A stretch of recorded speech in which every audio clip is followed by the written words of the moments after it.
So I'd like to welcome everybody this morning, and we've got a fabulous panel lined up for you. We are talking about consumer disruption. I think it's a very interesting panel. I'm actually going to allow my panellists to do a little bit of self-introduction. So they've got 5 minutes each. I'm very tempted to actually time that because they do have a lot to say. I always look at you, Kat. But, you know, it is going to be a very interesting conversation. So we've got about an hour together. So the plan that I've got is that, you know, the panellists will introduce themselves. We'll have a few questions that I've prepared. But I'm also quite happy for questions to come from the audience as well, okay? I feel a little sorry. Are there people stuck behind that pillar over there? That's okay. Yeah, you guys can see over there. That's great. All right, so I'm Leonie Valentine. I'm the Managing Director for Google here in Hong Kong. I'm an active participant in the Women's Foundation as well. It's one of my favourite organisations here, so I sit on the 30% Club. I'm in the Girls Go Tech Committee as well.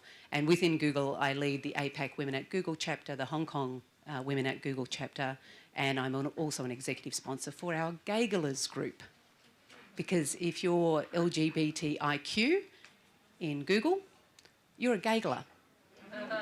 Not a Googler, but a Gaygaler. Yeah. It's very cool. So, you know, we're not going to talk much about what my company does. You know, we are a disruptor. What we're going to talk about today is actually the perspectives of our esteemed panel who come from very different and diverse backgrounds. So we have telco represented, we have media represented, we have banking represented, and we also have tech in terms of software represented. So it's going to be very, very fascinating today. So I would encourage you to think about some of the questions that you would like to ask, and we can make sure that we keep this sort of a bit fun and interactive. Does that sound like a plan? Excellent. All right, without further ado, I might start with you, Kelly. Yes. Good morning, everyone. And I'm Collie Chan, the General Managers from Microsoft Hong Kong and Macau. I've been in this industry for 27 years. Made in Hong Kong, women in tech. Born in Hong Kong, studied in Hong Kong, grew up in Hong Kong. I started indeed my career as an engineer. Yeah, I joined Microsoft in August this year. I joined Microsoft because I'm inspired and impressed by the mission and culture. We have a mission which is about how we can empower every person, every organization in the planet to achieve more. Maybe you will say, every organization has an interesting mission. What makes the difference? The difference is, I feel we really act on the missions. Let me give you two examples. The first one is, in our mission, we say that in the planet, we really mean it, because nowadays you know that some are developing countries, some are underdeveloped countries. The difference indeed is huge. For Microsoft, we open office in Nigeria, we open office in Pakistan. Then that means we believe that by using of technology, indeed is an important means to help them to move faster. Another example, which may be closest to our heart, is something happened in China. I think all of you heard about that. In China, there's a lot of missing children problem. Why is it so difficult to find the missing children? Because when they grow up, they look different. Then what our employee is doing is, in our hackathon event, we develop our apps by using facial recognitions, cloud, AI technology, so as to project how the children will look like 1 year or 2 years go ahead, so that in order to help the people to increase the chance to find the missing children. This is what I mean by, what I feel is we really act on the mission. And we have a culture of listen, learn, and grow. Why this important? Because we believe that the world are diverse.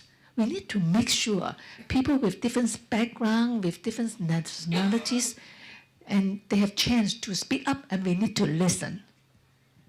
The world are changing too fast. Nobody dare to say that they know everything.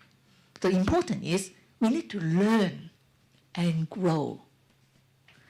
Besides my role as the GM for Microsoft, for myself, indeed, I'm also very passionate about innovation, local innovation, innovation adoption, as I said, because I'm in Hong Kong. So I'm indeed the director of S3. S3 is a R&D organization in Hong Kong with the mission of how we can grow more talent in the tech industry, how we can have the SMB, how we can have more local innovation, innovation adaptation. And last, I'm also very passionate about women in tech. So I'm indeed the founding chairman of Women IT Club in Hong Kong called Face Club, part of Hong Kong Computer Society. And the mission is how we can attract, connect, and engage more women in the ICT today. And right now we have around 2,000 members. And why this is important? Because nowadays everybody talk about digital transformation or disruption as the theme for today's conference. Because we all understand technology right now is part of our life. It's part of our life. Then try to imagine the world populations. I believe at least 50% of women, right? But right now, if you look at women in tech, it's only around 19-20%. Then, for such imbalance, if we only have 20% for women in tech, then how can they create something which meet our consumer, our customer need? It's so difficult.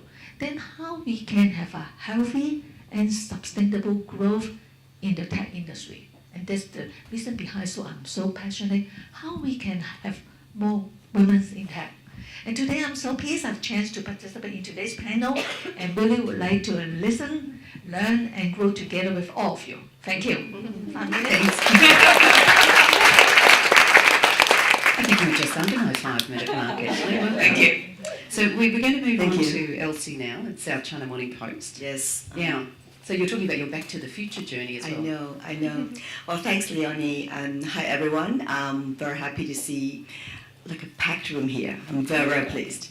I'm Elsie Cheung. I'm the Chief Operating Officer of the South China Morning Post. I started my career in media, but I have worked in the largest telco in Hong Kong for a few years. That was my first experience with technology. When I was there, we launched the first broadband internet service in Hong Kong, if you remember that navigator. It was exciting. I mean, we were very, very quick building up our database.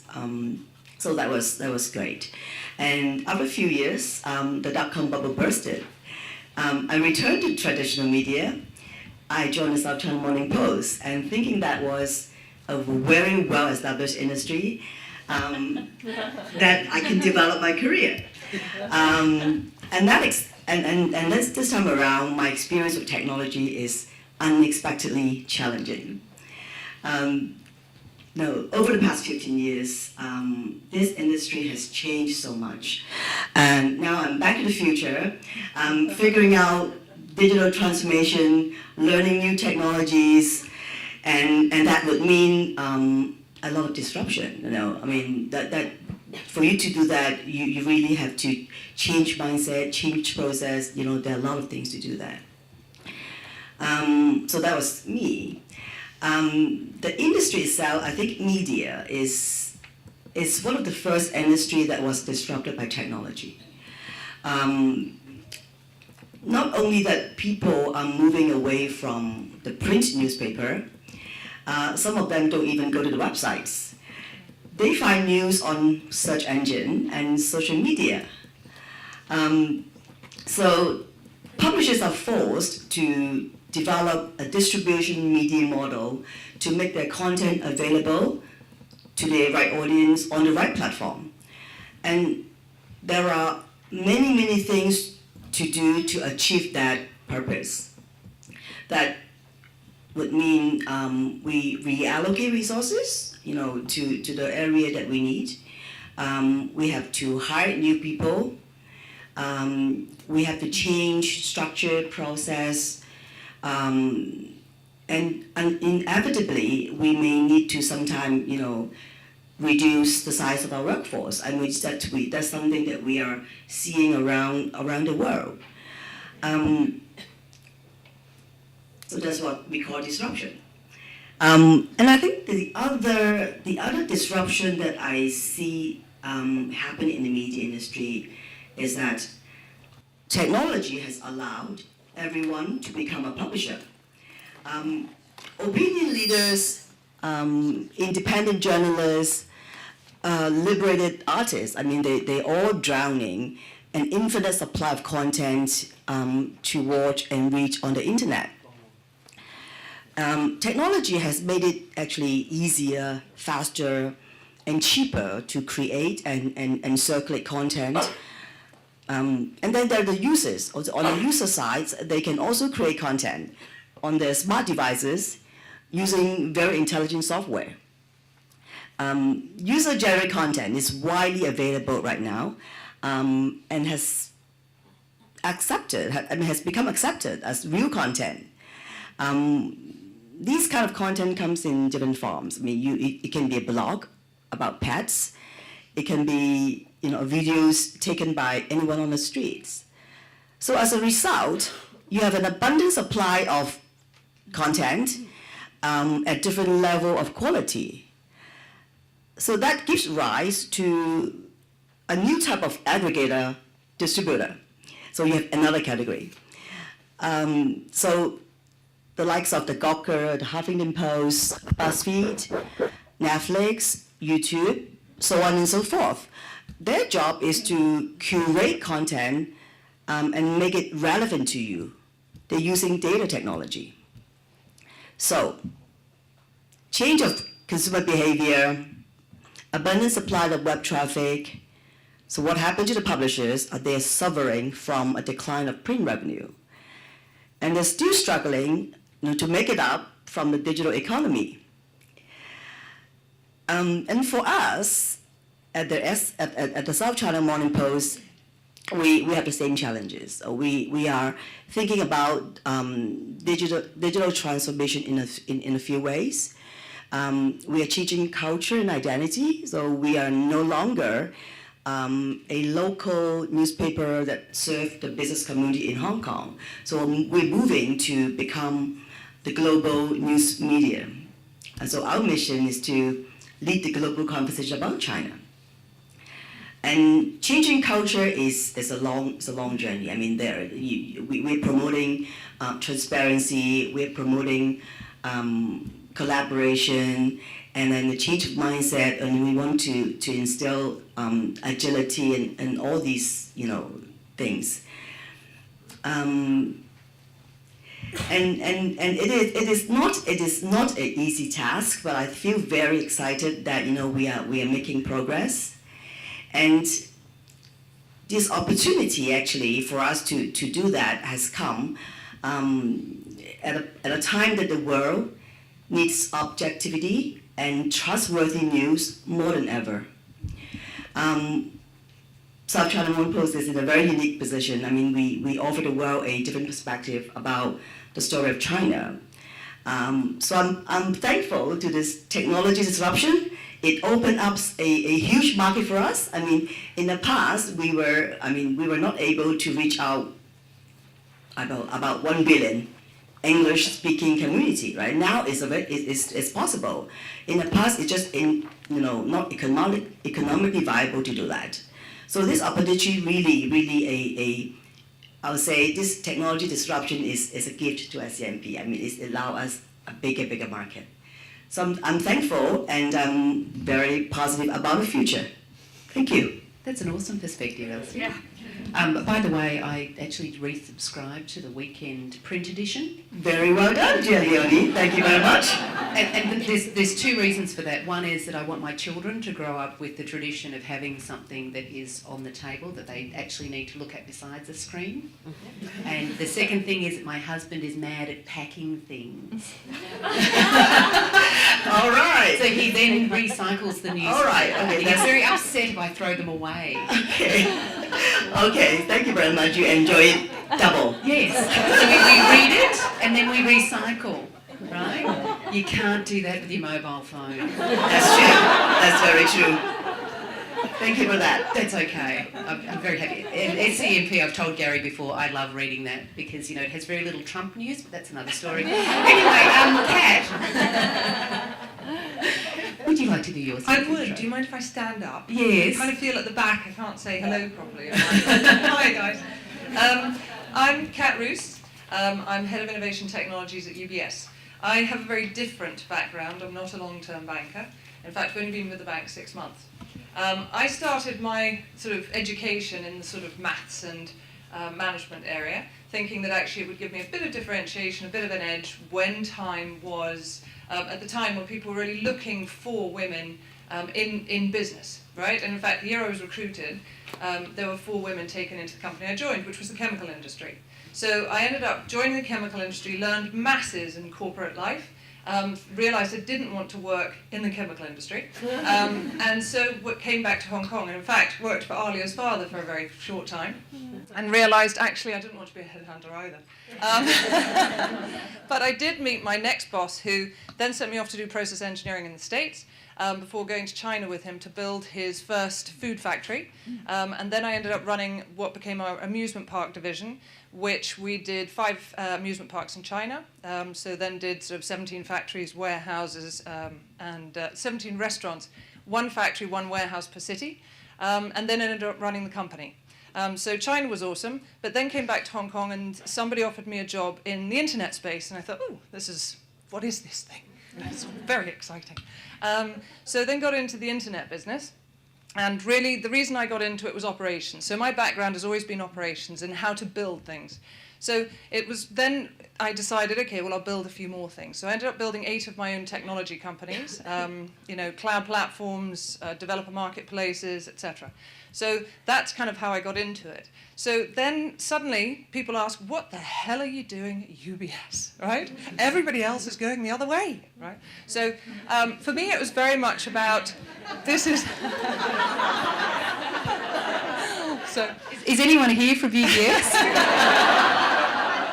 Anyway. I meant banking in social general. media, #Kat. So, anyway, so the point is that I like a challenge, clearly, but also that there is a huge demand because people are really struggling to find out what is changing.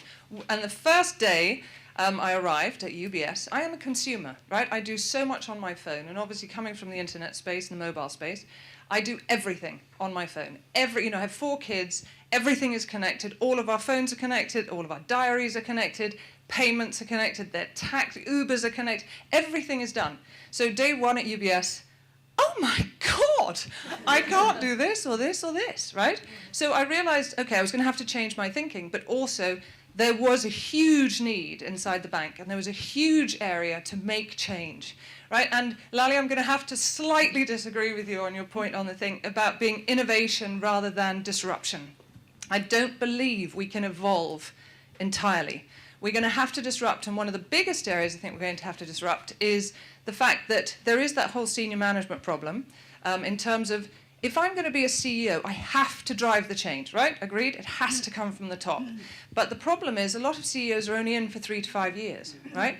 And shareholders are not really massively supportive of the fact I'm going to do this massive, aggressive change to be a player in the future. A lot of them are sort of saying, well, actually, I'm with you for now, and I'm quite happy with my dividends, rather than saying, you know, how do we go forward? So this is why the senior exec are looking for, how do I drive that? So that's where I believe you're absolutely right, the why. But it's the why and the how we're going to have to get to.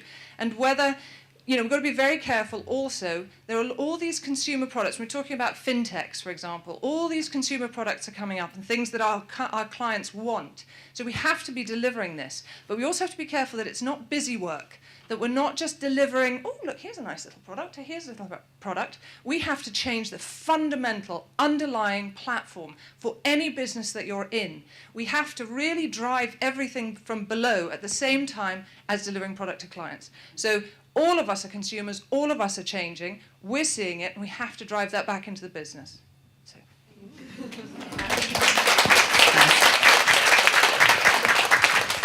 Thanks, Kat.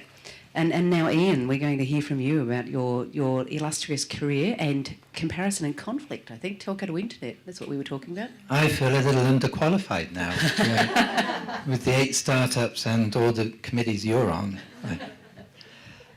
So I currently advise in the telecom industry and as well as being the independent director on Tencent.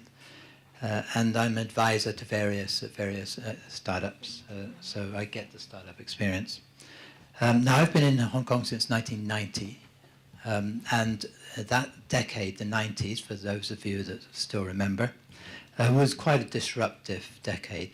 I guess my take here is that there's always been disruption. I guess these days it happens a lot faster. But the 90s was interesting. I come from the telecom industry, and so the telecom liberalization in the 80s and 90s really stood telecoms upside down, and competition.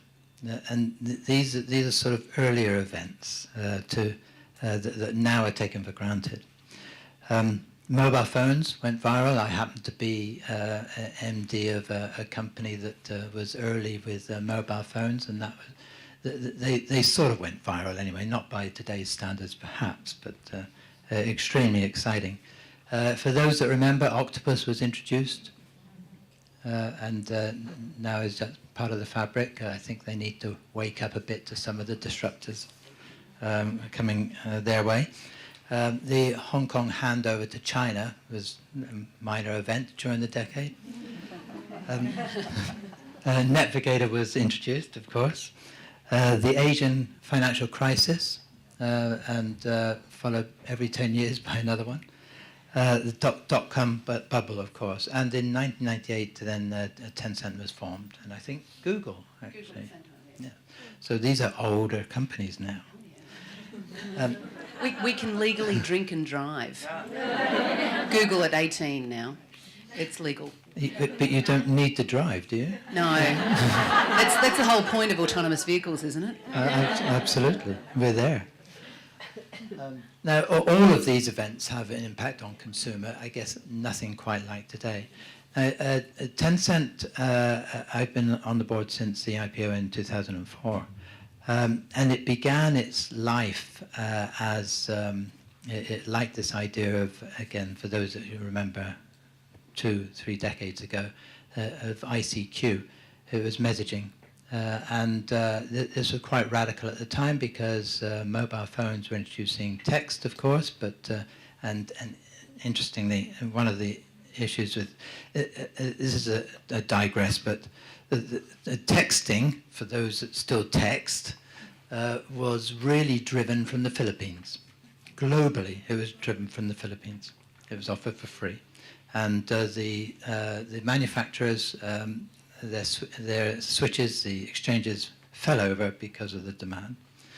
Hong Kong really didn't adopt texting for half a decade later as the preference for voice. But at the time then, messaging was a new idea. Now, Tencent, in collaboration, which has been a theme all the way through, with China Mobile, then introduced QQ.com. Many of you will know that, of course.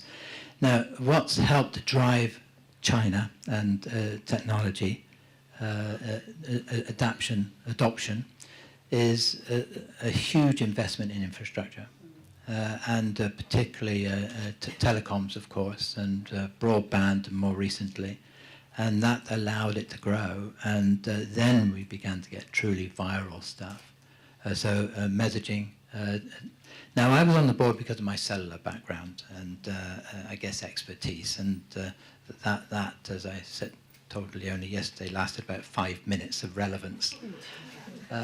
The business plan quickly changed to games on the PC, and then, of course, the smartphone arrived. I just think it's worth going over those roots of where we are now, because the smartphone is fundamental to most things. The technology behind it and the way technology's grown and is so much cheaper, so much smaller, so much lighter, enables so many things to happen. And of course, the smartphone is it. Now, if you want to look for an example of how technology is really driving a nation, then you have to look at China. And the way that the smartphone has been adopted, and dare I say it, things like Weixin and other such devices. In fact, QQ.com is still as strong now as at the beginning. Then everything is done on the smartphone. Then people feel they don't need to carry cash. And that hasn't happened so much elsewhere. And I think that there has to be something attributed to government here. And the way the regulators, now everything is being regulated in China, and every new thing that Alibaba or Tencent come up with will be regulated. But it's enabled. It's a positive regulation. And I think we can learn from that. Hong Kong particularly can learn from that. That's a really good point. I think, when we spoke earlier in the week about the panel, we did have a little bit of almost agreement and disagreement on where disruption was coming from and where should we look for best case examples to share with the audience today. So we had that lens of, is it China, is it Hong Kong, is it global, right? So I think building on your point, Ian, and then I'll open it up to the rest of the panellists, if I look at the data for our own business here, there's a portfolio that I would call Age, Apps, Gaming and E-commerce. That portfolio in China is huge. In Hong Kong, it's almost non-existent, right? So it's a very, very interesting dynamic, and we're talking about 10-fold or 100-fold differences in the pace of that particular portfolio when we're talking about what you touched on, apps, gaming, e-commerce. So I might start with you, Ian. What do you think? You talked a little bit then about the rapid evolution of your 5 minutes of fame as mobile person, right? And then it became completely useless. That's my everyday in Google. But, I learn something and then they replace it again. So it's just learn pretty fast. Yeah, no, just stop learning. Isn't that the answer? That's right. No, but quite seriously, to go from mobile to games on a PC back to mobile games again, and then what actually happens after that? Because I think your experience of sitting on the board of Tencent since 2004. I mean, we touched on this in terms of CEOs don't last that long. Maybe in Tencent they do. No, that experience is amazing. No, that's really interesting, and I could talk about Tencent all day, so you better stop. But an interesting factor is the senior management, and we'll talk about diversity later. The senior management, the last newcomer to the senior management was 7 years ago. And the management, the core management is still there. In many ways, they don't like to change too much. But what they do is adapt. And core to it, that adaptation has been collaborating with everybody. And there's a willingness to collaborate with everybody. The M&A plan is I guess the last 5 years, and probably similar to Google and other techs, is fundamental to the business and the growth of the business because it takes them into different areas. It's areas where they can experiment quite safely. Tencent has nearly 600 investee companies, and the majority of those are as a minority. So they're there to learn, help guide perhaps, provide some input, take some stuff back into China. But that's critical, that collaboration. It's fascinating. And anyone else would like to talk? Yeah. Kelly, I know you've got a perspective on Hong Kong. Yes, Leonie, I would like to have some comments on the area about China, Hong Kong. Yes, it's obvious. The technology, maybe progressions or adaptations in China is amazing. I believe China indeed are using different approach. They use approach, let it grow first, regulate later. But for Hong Kong, indeed, we're using different approach. We regulate first, before let it to grow. Yeah, it's difficult to comment which one is better because the maturities of the locations are different. But another aspect, indeed, I would like to share some data from Invest Hong Kong. It's good Wendy is here.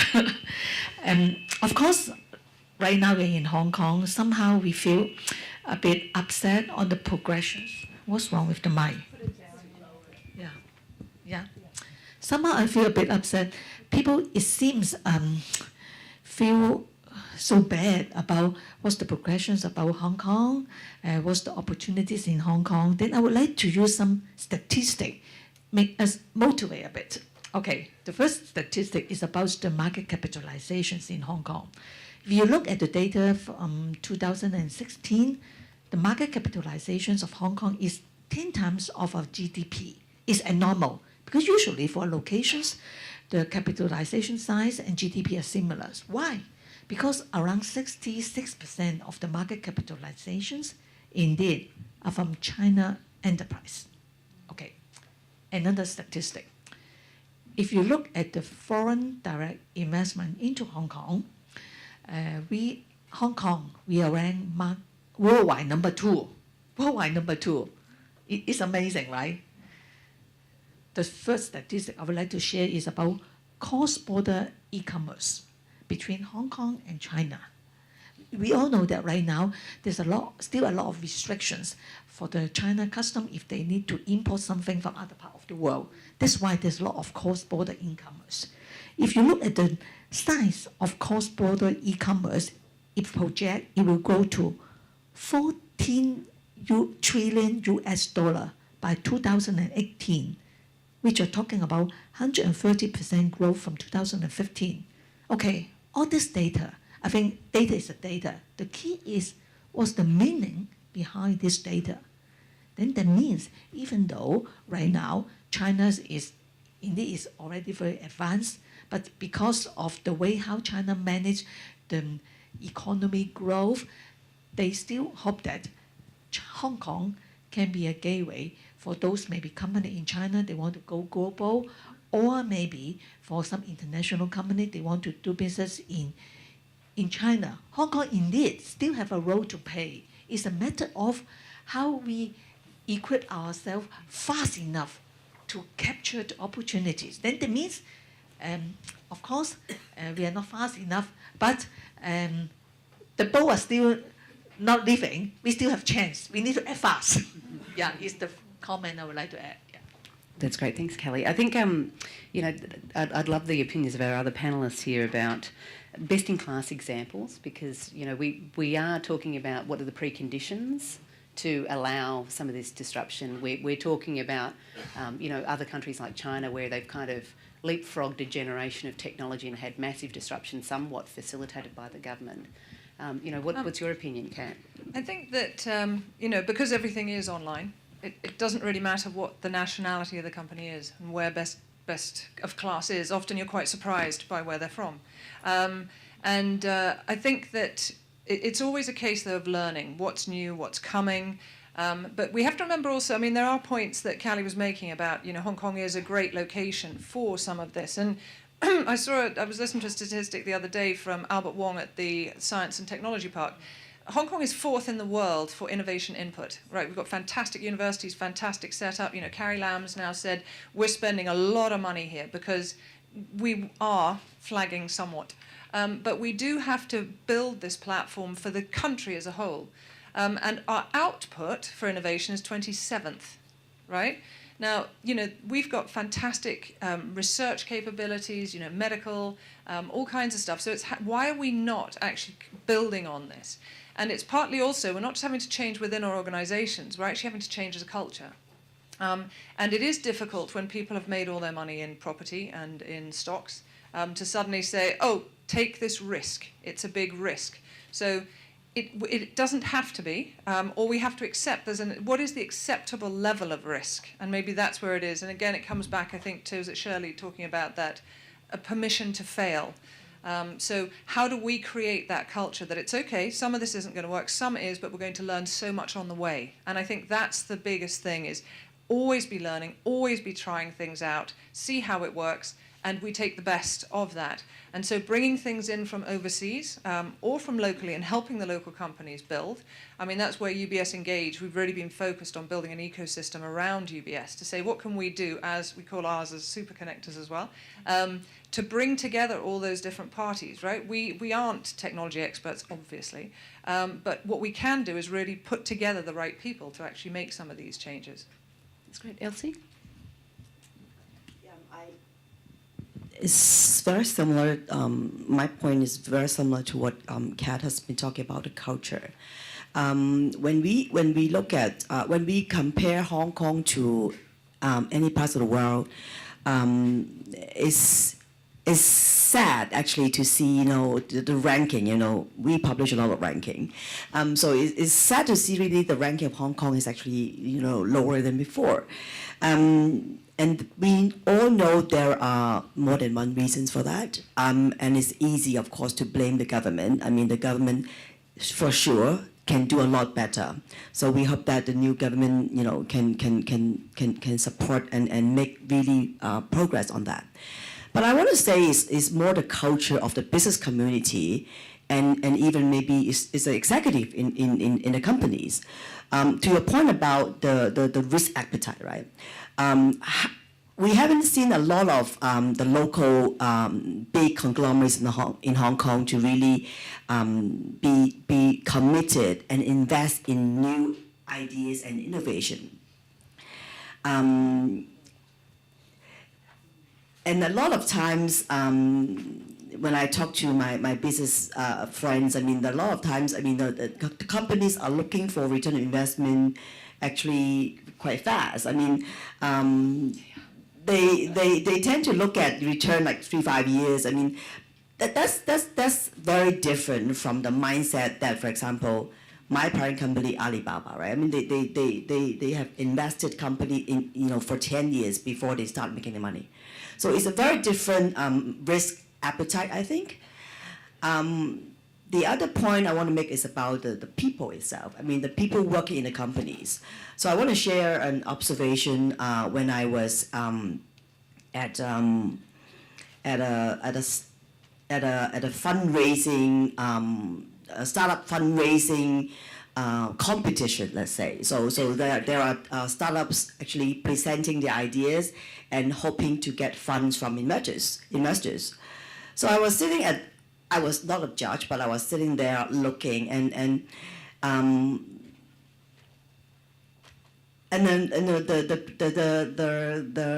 the young people are presenting their ideas, and then the judges are asking questions and challenging their ideas, and I feel, I mean, it's actually quite hostile. I don't know if that happens in the States. I mean, the judges are very. I think it's okay to be critical, but I feel that is pretty hostile. I mean, the way that they challenge the young people. So I feel sorry for the people up on the stage. I mean, it's intimidating enough to present to like 300 people, up on the stage, where you are asking them for money. So I think that's a mindset thing. I mean, you don't have to be, that hostile. So I think that's our responsibility, right? I mean, that's our responsibility. How much do you want to encourage and to really support the startup and also the young people here in Hong Kong. Yeah, but just coming back to that point, as an entrepreneur, has had to raise money across. I've got money out of China, out of the US, out of Europe, very little actually out of Hong Kong, but it is brutal. It doesn't matter what nationality you are, it's brutal raising funds. There's no question. And to be honest, some of it has to be, because I've had people come to me about raising funds, and some of the ideas and some of the people, they haven't thought through the most basic, fundamental business. It just baffles me that they've actually managed to come in, or even get the PowerPoint together, how you couldn't see the top things you normally would put together on a fundraising deck. So I think sometimes you have to kick the tires quite hard, but I think the idea of having a supportive ecosystem to actually bring it through, but with real change, because it's not just about the fundraising for startups, it's also about the business deals. I've seen a lot of companies in Hong Kong say, we're going to support innovation, so we're going to build our incubator or whatever, and the incubator's over here, arm's length, and guess what? Nobody learns anything about each other, right? It's got absolutely nothing to do with my business. And then I maybe give money or I give free rental or whatever, but the biggest thing you can give for a startup is actual business. Right? They will learn more from $100,000 worth of sales than $100,000 worth of investment. So that is how you support a startup and actually try their product, because they will learn so much more from that and your feedback. But the majority of people who have incubators have not tried their incubatee's product. Right? And this is the point about trying to bring it back to consumers again, because I think that the conversation that we're having is fantastic in terms of what are the preconditions for innovation, how do we encourage that from a leadership or a company or a startup perspective.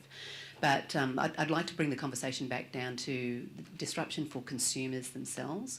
And there's a couple of key things that I would add in terms of the appetite in Hong Kong and the point that you made, Elsie, about support. 4 years ago we did research called Crouching Tiger, Hidden Dragon. And it was about the state of entrepreneurship in Hong Kong.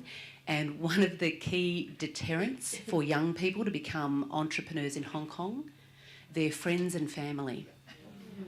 So in this survey, what actually happened was, say you're the management trainee at UBS and you think, I've got a great idea, I think I'll go and leave. Your friends go, why would you leave the bank? And then you go home excited and tell your parents and they're like, where did I go wrong?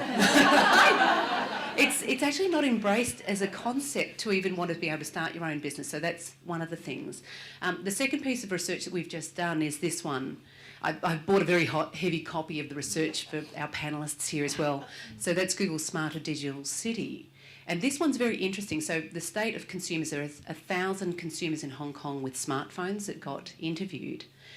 The average Hong Konger thinks that they're really digital savvy, right? So, we have 5 mobile phones if you're a taxi driver. We were buying a lot of Teslas until they changed the registration tax. But, we do embrace a lot of new technology. So when we surveyed, 81% of Hong Kongers said, yeah, sure, I'm digital savvy.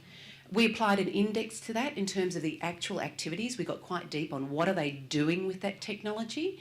Turns out only 42% of Hong Kongers have moderate digital savviness. And it gets worse than that when we look at truly integrated into digital lives, 4%. It's actually only 4% of those people that we surveyed who are really embracing this technology in an everyday way.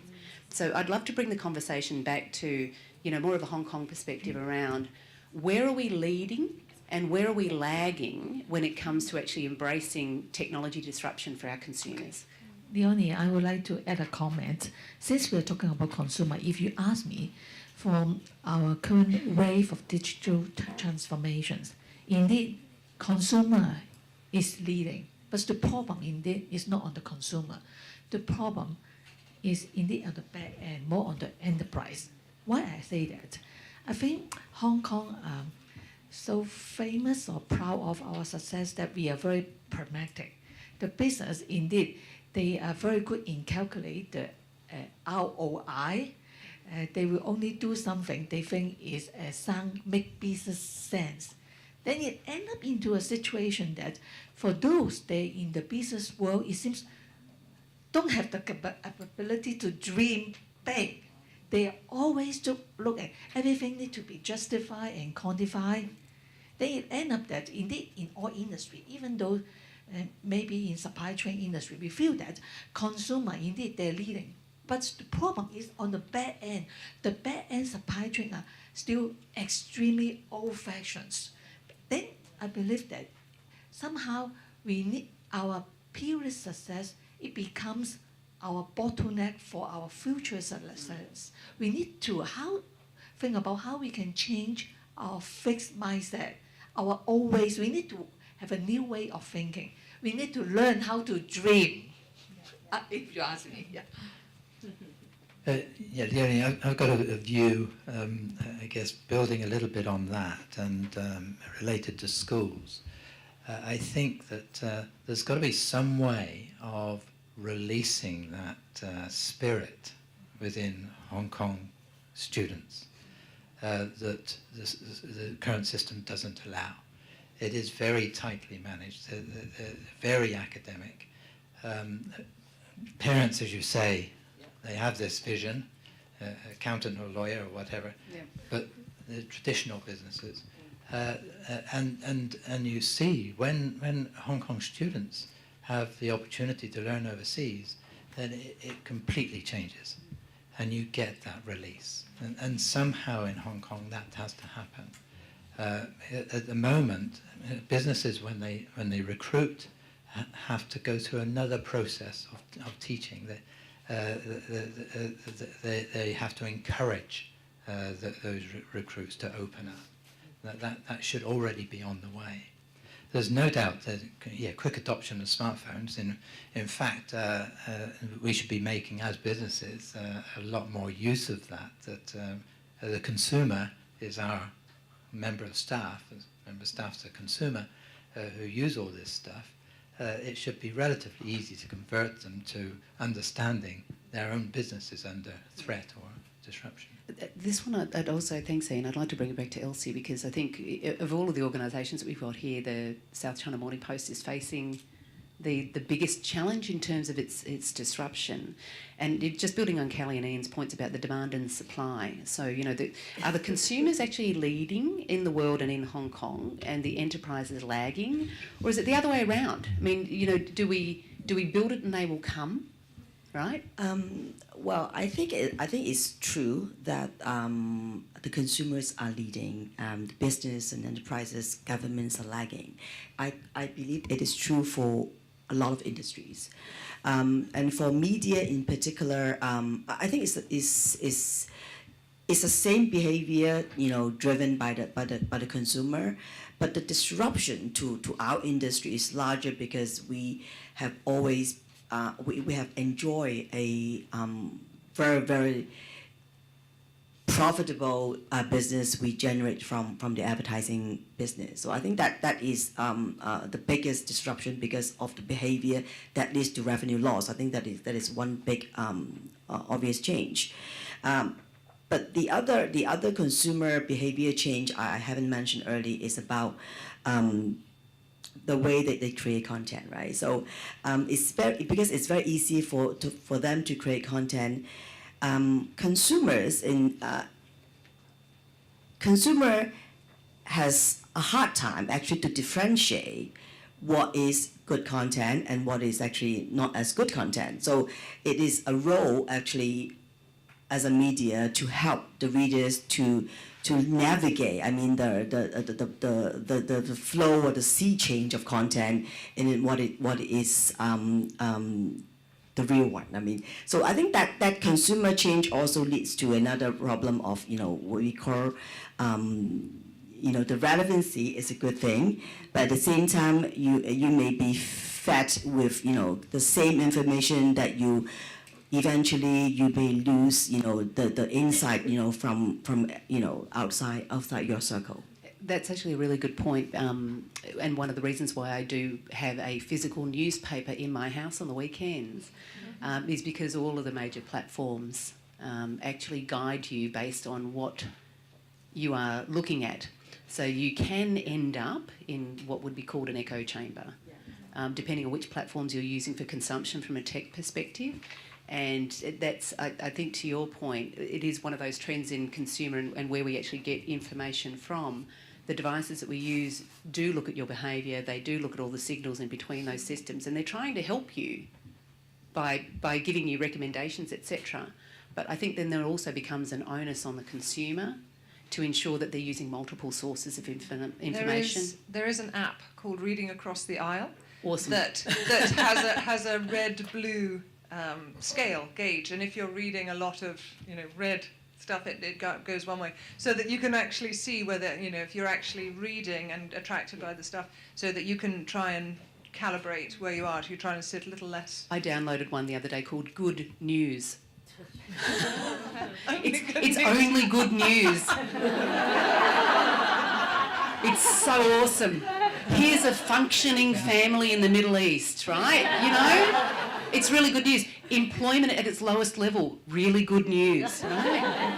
It's actually incredible to see what happens when you do step out and find these other apps and take a slightly different lens on things. So yeah, I went in the Play Store, had a look for good news.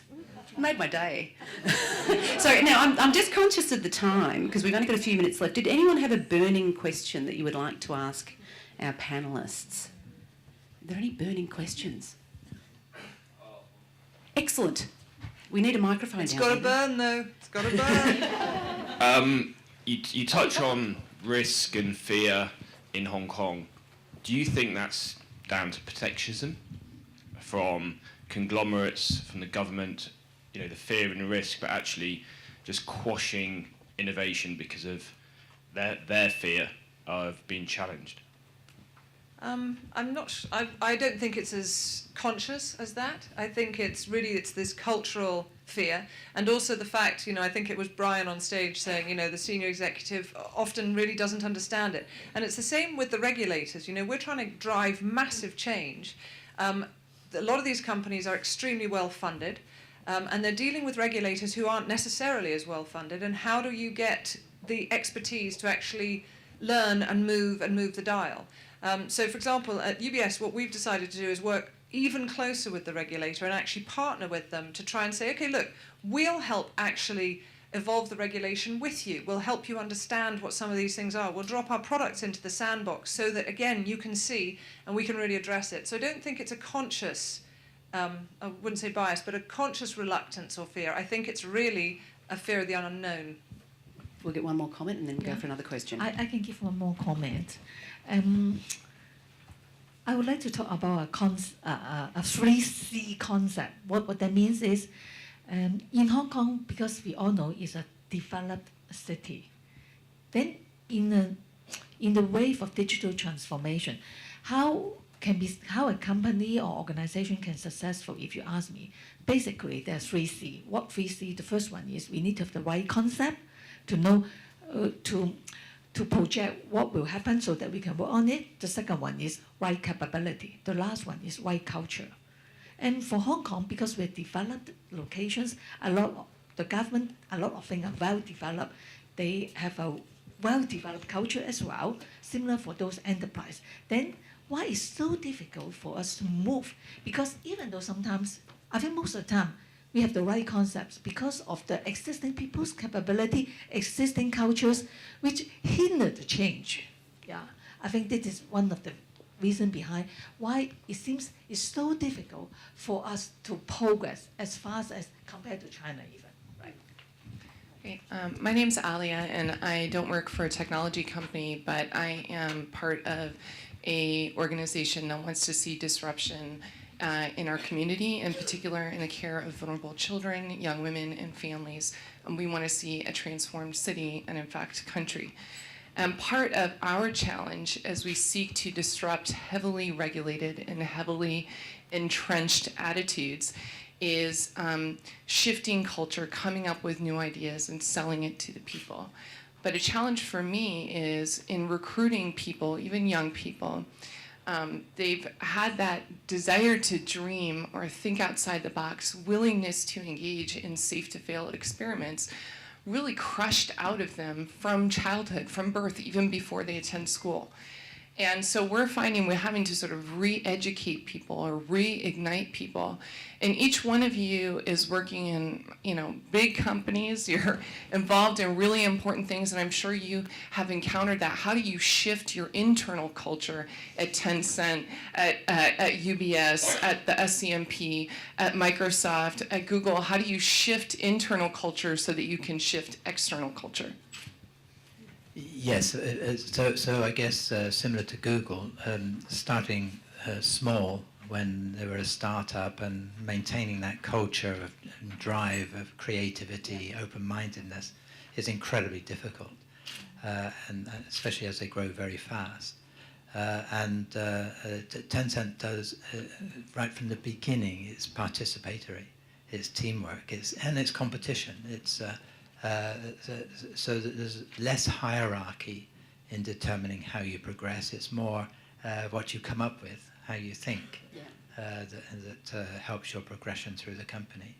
And it's creating that dynamism and keeping it going. It's incredibly difficult over years to maintain that momentum. Yeah, I mean, just building on that from the Google perspective, the culture is very strong. It started with Larry and Sergey in a garage, and the principles around who we hire and how we hire have never changed in 18 years. So we're now 79,000 employees, and there is a process that actually goes through a system of checks. I sit on a hiring committee for AsiaPac, and we have a number of criteria that we actually look for to ensure that we keep the integrity of our culture.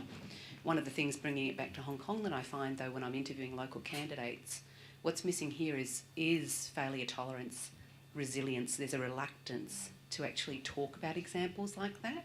There's an over-reliance on I'm smart, look at my grades, right? Or I'm smart, I achieve these things. And if you challenge and say, give me an example of a time you've failed, and what do you learn from that? There's like a failure, sorry, could you repeat the question?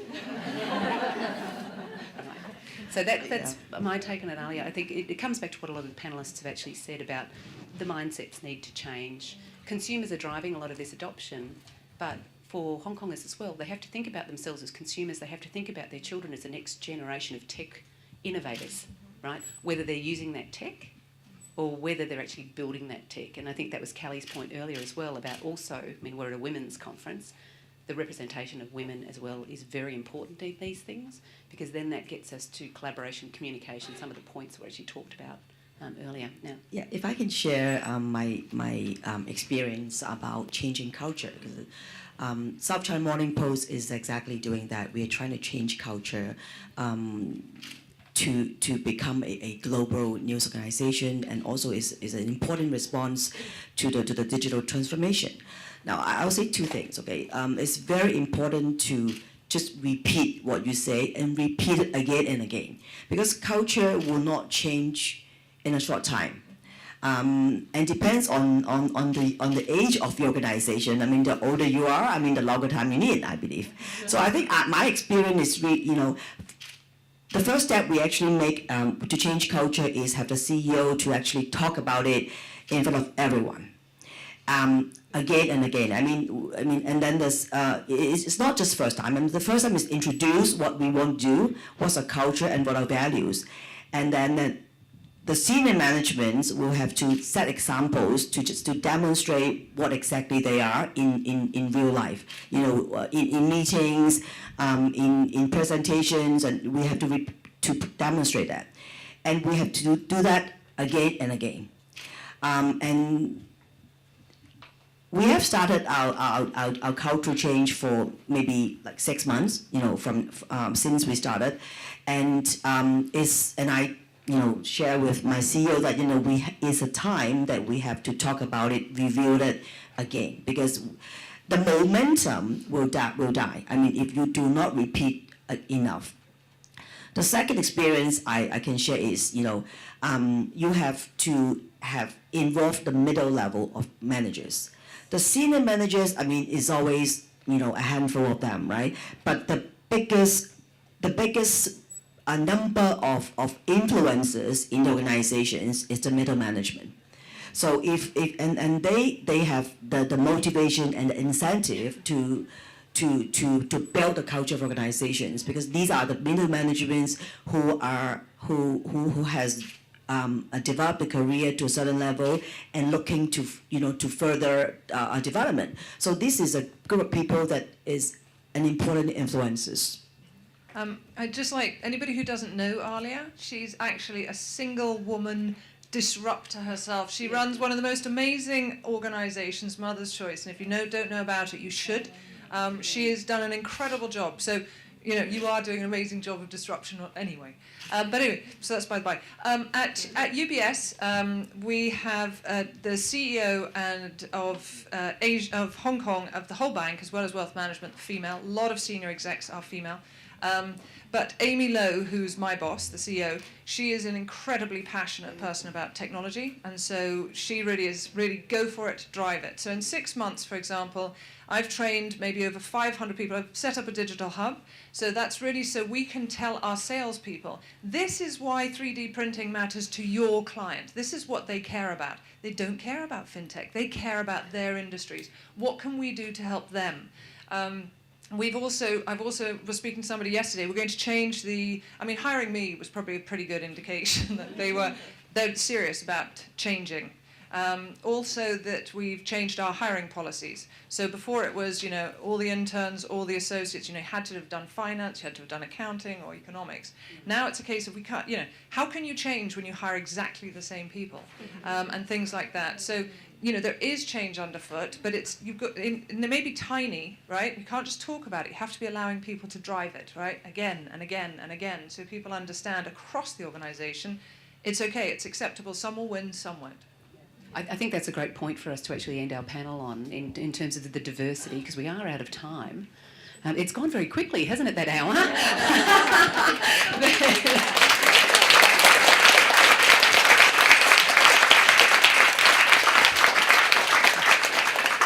But, I think Kat's point to sort of wrap up in terms of looking at diversity, right? Looking at not hiring the same people to solve different problems or to solve the same problems differently, and having that diversity of thinking across the organisation is a really interesting point. Also putting yourself, I think, in the shoes of your consumers.